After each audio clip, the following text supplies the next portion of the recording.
What's up, champs? Welcome to another episode of the Short Shifts Fantasy Hockey Podcast, brought to you by Keeping Karlsson on the Blue Wire Podcast Network.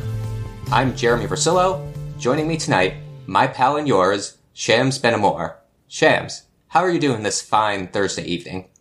Doing okay. Just trying to find out which goalie's randomly going to get injured. It just seems to be all this week from Aiden Hill to what looks like Faye Melka, just no news into not playing. So just trying to understand what's going out on that wonderful landscape. Yep, goalies are always a pain, even when they're healthy. If you're new here, Short Shifts is a twice-weekly check-in between the ginormous Sunday evening episodes of Keeping Karlsson, designed to keep you up to date with fantasy news, takes, and analysis all throughout the season. Let's get right into business here. I think we have possibly the biggest piece of news we've had in a few months. Kirill Kaprizov is out for 3 to 4 weeks, right before fantasy playoffs. You may not get a playoff game from him. What's a manager to do? At this point, I'm honestly second guessing owning any forward.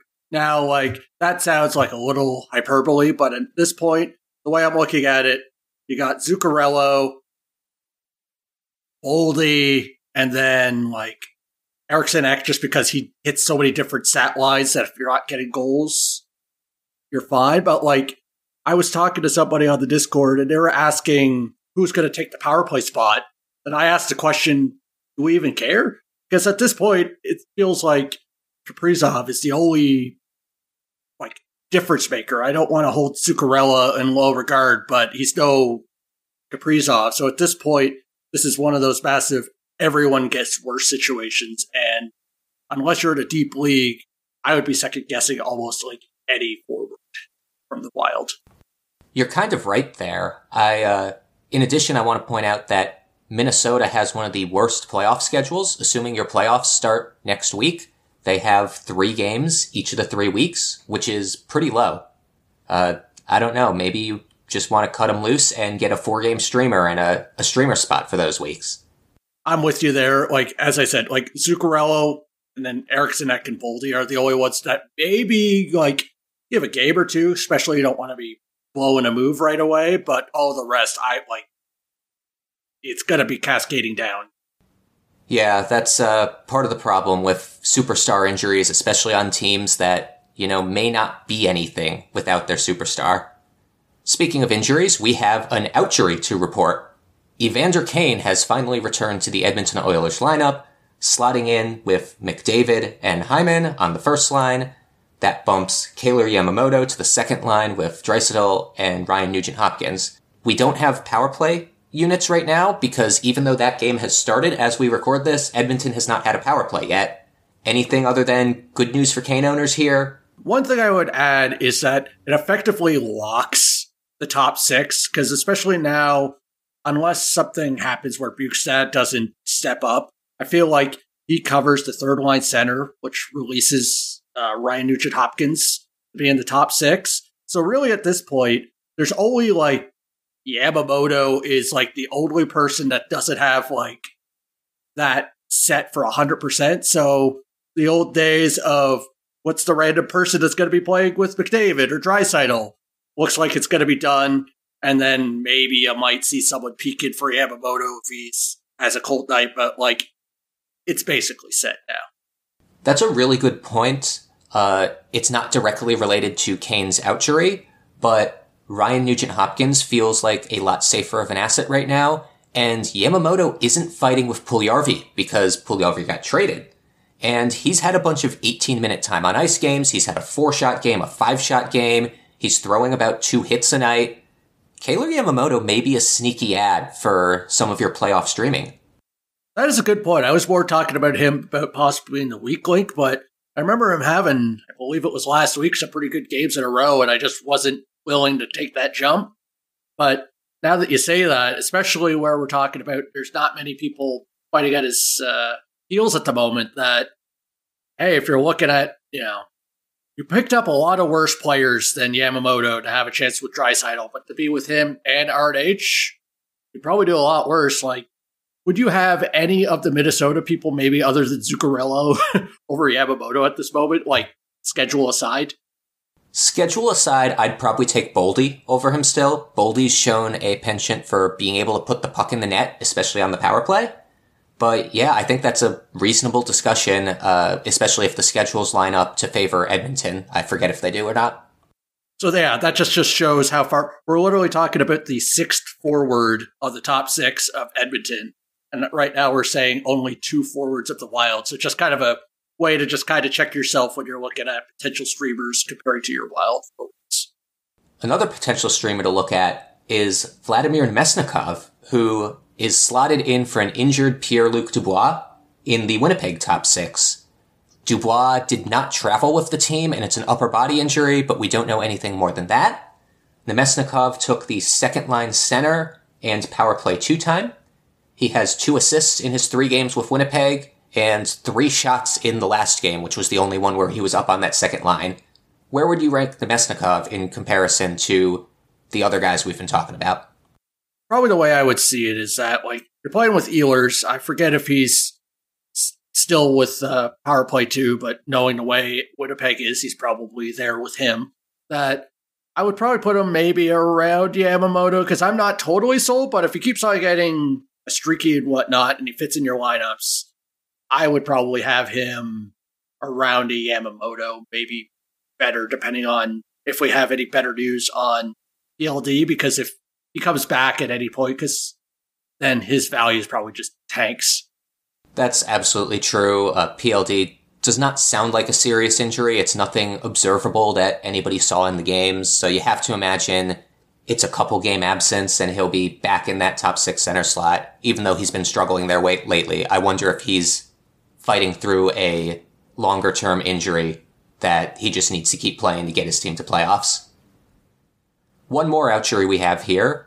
Jordan Greenway, who just got traded to Buffalo, returned from injury, got placed on the top line, and has already scored a goal today. Greenway seems super interesting in Buffalo, getting top line minutes, and the fact that he's also got some banger stats. What do you think of him? I am very interested in him. Effectively, anyone with Thompson and Skinner, I am interested in. And I'm not sure if you have a chance, take a look at the goal that was scored by Greenway. It looked like both of them, or all 3 of them, were together for ages. It was a nice, like, tic-tac-toe play that gives me confidence that there's a little bit of chemistry in there. And the way I look at it is that Greenway's probably going to be there until he gives them a reason not to, because it looked like the last few games Quinn was not really lighting it up. I had him in one league, and I don't think he did much of anything. So I think what they're going to do is just keep on cycling someone until they give a reason to not be there. And Greenway's there. He's got a goal, so just keep him there until he's pulls off, basically. So would you say definitely Greenway over Yamamoto, even though they both kind of have that similar deployment with superstar feel? I just feel like Yamamoto could be in position, anyone on Edmonton just has just a possibility of falling into points. But I would prefer Greenway, assuming that he shows maybe he doesn't wear, like, probably the way I look at it is I have a feeling that Yamamoto is probably going to be more of your steady player.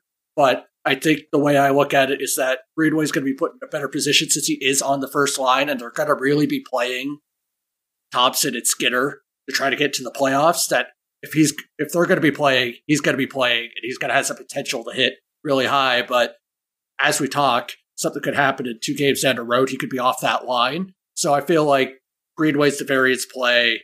Yamamoto is the safer play. That's a pretty good assessment. While you were talking, I just flipped up and watched that goal, and it was a very, very pretty one. Additionally, there was some buzz when that trade was made that Greenway was acquired specifically to slot in to the top 6 there. And a few people I know, especially some Minnesota fans, are like, what are you talking about? Why would anybody do that? And it seems like they're doing exactly what they said they would. Oh, and the way I look at it is that the way that Tuck plays, kind of that, like, he had a little bit of like a bruiser kind of mentality to him, maybe like not to the extent of Greenway, but he seems to be fitting maybe possibility to save roles. So it makes more sense that maybe that's what they're trying to replicate. And as of now, sadly, with the way the NHLs with their injuries. I haven't heard anything on Tuck, so at least at the very news, I haven't heard any positive news. So I feel like if Greenway has a position to keep that role, I don't think it's going to be a situation like with Domestikov where someone's ready to come back to just supplant him. Agreed. One last guy that we're going to talk about before the break is another guy on a new team. We talked last episode about how hot Dmitry Orlov has been recently, and he's been rewarded with power play one time. The coach was not happy with how the power play had been performing. They've actually slumped a bit, which is absurd given the players on that unit. And so far, they're 0 for 2 tonight, but Orlov in power play 1 over McAvoy has a cannon of a shot from his Washington days. Do you think this will stick? Is McAvoy still the defenseman to own in Boston? Oh, yeah. Like, in the end, this doesn't change my opinion on McAvoy, because especially that he just eats so many minutes that even if he loses a power play time, it's one of those situations where the trade deadline has passed, you're not going to drop him, you're just going to be like holding your nose, kind of maybe the same way you looked at Hedman when he lost the spot to Sergachev. But the way with Orlov, if this could stick, this kind of changes my story. The kind of running joke was that no matter what Orlov was doing, I wasn't a fan just because I didn't think it was sustainable. Well, if he has a position to keep power play 1, that is more of a reason where I could see him continuing getting points. Because the worst part you'll have with defensemen is they'll go on a random heater for 4 games, getting like a goal and 3 assists. You're like, I found my guy. And then you use your ad and he does nothing for 3 games. And you keep on holding him because like, he just had an offensive explosion. I thought Orlov's going to be that, but if he's on power play 1, now with 2, like being 0 for 2, maybe that's not for long, but maybe I would be open to giving him a little bit more of a leash. I agree with you. The going on for an explosion and then getting a couple goose eggs in your fantasy lineup is called the Kalen Addison special, in my opinion. Another reason to love Orlov is Boston has a great playoff schedule. You're going to be getting, I believe, 12 games in 3 weeks from him. And he's got some good banger stats, so this isn't a pause the pod moment, but this is if he's out there, you should strongly consider adding him moment. With that, let's go to our commercial break, and we will be right back. Welcome back, everyone. Now we want to talk about a hot goalie and a couple of who's actually starting goalies. First off, the hot goalie, Jacob Markstrom, has had a bit of a resurgence lately. In his 4 starts in February, and yes, don't get on me about the small sample size of 4 starts, he's got a .222 goals against average, a .936 save percentage, and additionally, the coach has mentioned wanting to get him going to get in on that playoff run. So, what do you think about Jacob Markstrom? Is this resurgence / coach confidence anything more than ruining Daniel Vladar for everyone? All right, well, everyone has been lamenting about Markstrom, and this is the worry about spending on goalies, is that I remember a lot of people, at least on our Discord, Keeping Carlson Discord, just talking about, yay, I'm finally free, I cut Markstrom. Now, of course, this is where his resurgence is, and especially with the coach comment and with his history of probably wanting to start one goalie, because Markstrom played most of the games last season when he was playing fine. So as long as he keeps this up and not like tank to the blows that he was before, I have a feeling that it's his net throughout the rest of the season. That's kind of how I feel too, and as one of those people who spent an early draft pick or a keeper slot on him, I'm really praying he's going to save my bacon in playoffs and be worth that 3rd or 4th round pick that I spent. We've got a couple more goalie situations we want to talk about. Shams, we've got 5 on the list here, so I'm going to start with 1, and then you can give your comments and pick another one off the list until we're done. I'm going to start with my hometown Seattle Kraken. I believe that Philip Grubauer is kind of taking the 1A away. There was a tweet today where Dave Hackstall said that he refuses to anoint Grubauer the starter right now because Jones has a very good record. But if you look at the numbers, the goals saved above average and the save percentage, Grubauer has been the much hotter goalie since the All-Star break and maybe even a bit earlier.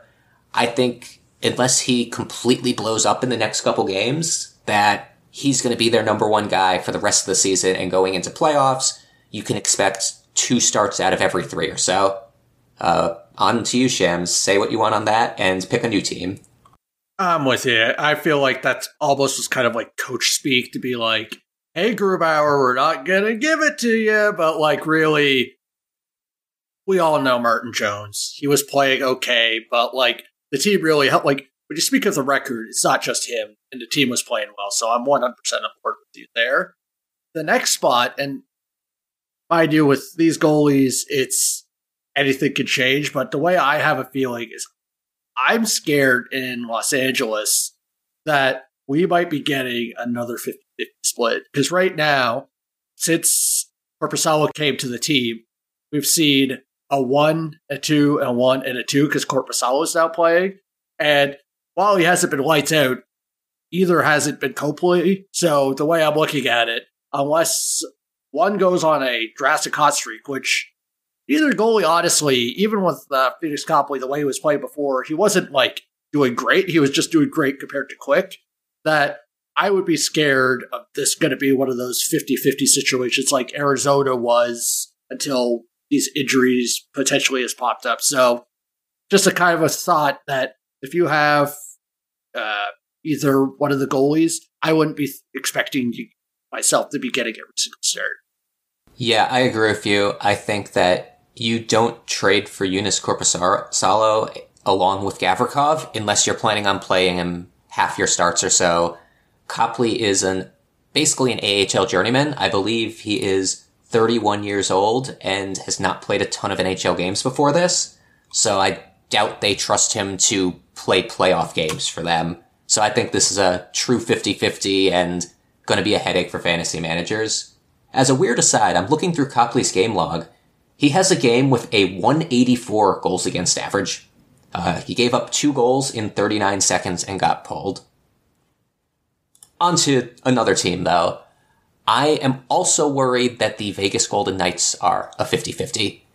Adin Hill is hurt right now, so take that with a little bit of a grain of salt, but they traded for Quick after he was traded unceremoniously to Columbus, and it's clear all season they don't really trust Adin Hill. They've been playing Thompson ahead of him even when healthy, and I just see this being we brought in a veteran to push the young guy, and they're going to split 50-50 until one of them proves themselves. What do you think?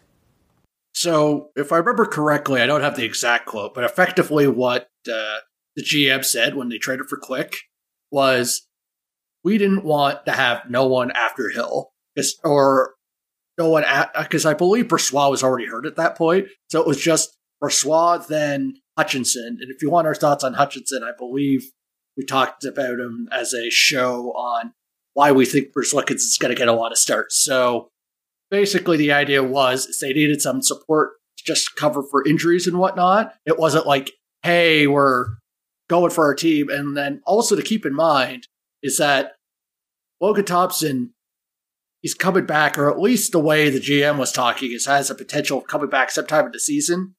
So you got him, you got Brossoit, you got Hill. We don't know how long he's going to be hurt. We just know that he wasn't able to play today. Then he got Quick. So even if one of them does okay, we could potentially at one point during the fantasy playoffs have 4 healthy goalies on this team.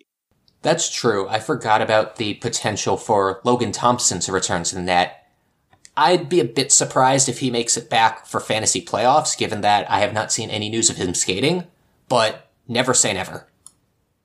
And I guess it's your turn still. Which of these last 2 teams, Toronto and Edmonton, do you want to talk about next? So I'm going to go with Toronto. So my idea is goalies will be goalies, but Samsonov has been showing as the more steady of the two, and at least the one that's going to be available more often than not. So while Murray is back, I wouldn't put too much worry as if I'm a Samsonov manager that he's going to lose the net much. So, but it might be a situation where I wouldn't be surprised if it's like a 2 starts and Murray gets a start because they don't want to run with one too hard. But I still believe, even with Murray back for how long he ends up being able to be back, that it's going to be Samsonov's net. I agree with you. I think this is Samsonov's net, not just because I own him in one of my most important leagues, but also because of the pressure in Toronto to win in the playoffs this year. one of the worst things you can do as a team in the playoffs is not have a starting goalie and have a goalie controversy before game 1 of the first round. I think they're just going to continue to ride Samsonov unless he completely blows up and anoint him as the starter / potential scapegoat for the playoffs. Last but not least, we have the Edmonton Oilers. My take here is short and sweet. Campbell's terrible. I think this is Skinner's net. They should probably try to give Campbell some games, maybe in the AHL, not in the NHL, because of that contract that's now looking really ugly. But Stuart Skinner has looked really good this year, and Campbell has looked really bad. So, mostly with you on there. There has been some notes. I didn't get to see any of the goals, but the way that I saw Twitter reacting is that Skinner let in some softies, or at least ones that maybe people considered that he could have had. So, if that continues, then maybe they might throw in Campbell, because you got the old paycheck pump, potentially. But I'm with you if you're looking at two in a vacuum, I would prefer Skinner, but maybe not as solid as when we were talking about Toronto. Sounds about right to me. Some soft goals are definitely one way to ruin a goalie's relevance. Last but not least, we have a bit of open discussion on next week's quarterfinal week if you're playing with the Yahoo Standard Fantasy Playoffs, which most of us are. There are 2 teams with only 2 games on the schedule, and one of those 2 games being the busy Saturday where I think 30 out of 32 teams play. And those are the Florida Panthers and the Detroit Red Wings. I think the Wings is a bit easier decision than the Panthers, but the Panthers have a lot of fantasy relevant players that, maybe we just are going to have to cut them loose. Yeah, it's going to be really difficult because I don't have the schedule right in front of me, but the dance is with Florida is, if I remember correctly, they have a great schedule after the first week. So it's going to be one of those situations where obviously you're in the playoffs, you're not going to have any soft matchups, but it's going to be a tough bullet to bite there to see that let one person go, them getting picked up and not having access to them for the next round. So the way I look at it, I am maybe going to be a little bit more hesitant on dropping any of them from the way. So, obviously you're keeping your Barkov, your Kachuk, and Bobrovsky because he owns the net. But for the rest, say, for example, Verhaeghe, Montour, Reinhart, I would be safe with. Now, honestly, off the top of my head, the only one that I would be it wouldn't be a good, strong argument for me to, be fine with cutting him would be Declare, honestly. Because, everyone was just holding him with the hope that he would do something. And he came back and he was, on the top 2 lines. I think he's, sick or something, so he's not even, or, at least day-to-day. So, hasn't really showed enough to me as the others to have a roster spot, especially with a tough week coming up. I agree that it's a bit of a tough decision on the Verhaeghes, the Montours, and the Reinharts. The obvious easy keeps on Florida are Barkov, Tkachuk, and Bobrovsky, given that Spencer Knight is hopefully working on himself right now in the player assistance program. But afterwards, Verhaeghe, Montour, Reinhart, Bennett, Ekblad, Duclair, I think that's one of those that's going to be a case-by-case basis. If Jordan Greenway is available on your wire, and he has an assist now in addition to his goal, maybe I'd be cutting loose Bennett or Duclair for him, just to get that better schedule. On the other hand, if those guys are instantly going to be scooped up and stashed for the second round by another team, you may have to think twice. I do want to draw attention to Montour specifically, has a very inflated points per game average on the season because of how hot he started when Ekblad was hurt. So you may want to look into Montour's last 30 or 60 days and see if he is still relevant in your league. Because at least in one of my leagues, I looked at him and he's been streamer level for the past month and a half. Oh, yeah, good point. The way I look at it is that, it's really Duclair, Bennett, and then Montour are the 3 probably of the more namesake players from that team that I would be willing to let go. Now for your Detroit Red Wings, I think this is a bit easier of a decision. I had marked that Larkin and Seider are guys that you want to hold, and that some of the fringe guys to consider are Perron and Raymond, but personally, I'd be cutting them both loose. How about you? I'm with you. It's basically from this standpoint, I look at all of the forwards other than Larkin as just as soup of players. You guess who's going to get points. It could be Raymond, it could be Perron, it could be Kubelik, it could be Pop, and especially in that situation, the last thing you want to be doing is holding them, and then they end up, most possibly just literally getting you nothing. So it's almost as if you had a dead roster spot. So even in deeper leagues, I would be perfectly fine cutting anyone other than Larkin and Sider, and then maybe you can look at your defenseman and whatnot, and where you see it's oh no, I was going to potentially say Wallman, because I just like that he has some offensive capability, but so few games, and I don't believe they have the greatest schedule after that. I would be literally only Larkin and Sider would be the only ones I would consider. I wouldn't be surprised if you're in a situation where do or die. I'm not saying to drop Sider, but I would be if you're looking at tough cuts, he would be into the question. That's how little I look at Detroit at this moment. Yeah, Detroit does actually have a pretty good schedule after that, which is why I'd probably hold on to Sider. But you're right about the fact that it's kind of like a rotating cast other than Larkin getting points. One more bonus round. Tony DeAngelo, suspended for, I believe, 3 games, which I guess will bleed into next week a little bit. Are you holding him? Are you cutting him? He's been kind of bad lately anyway, or all season, I guess. I would not even second guess, just let him go, because the way I look at it is that if this was a regular season, sure, you could have that conversation, but there might not be a next week for you. And as I mentioned before, you're in the playoffs, unless you're in those weird ones where effectively everyone in your fantasy league makes it, and you're in that situation, you're seed 1 against seed 8, and you're set to get in, and for some reason DeAngelo brings value in your league, I consider it. But if you're in any sort of league where you're going to have relevant competition, are you really going to go without a roster spot? And then what are you going to tell yourself if you end up losing and then you're not in the playoffs anymore? It's just because you wanted DeAngelo of all players. The Flyers are a particular wasteland of fantasy goodness recently, and if he's suspended and not hurt, you can't even hold him in your IR, at least in Yahoo. I know other platforms are a bit different about that. Well, we are a bit of a long shift today. That's all we have time for.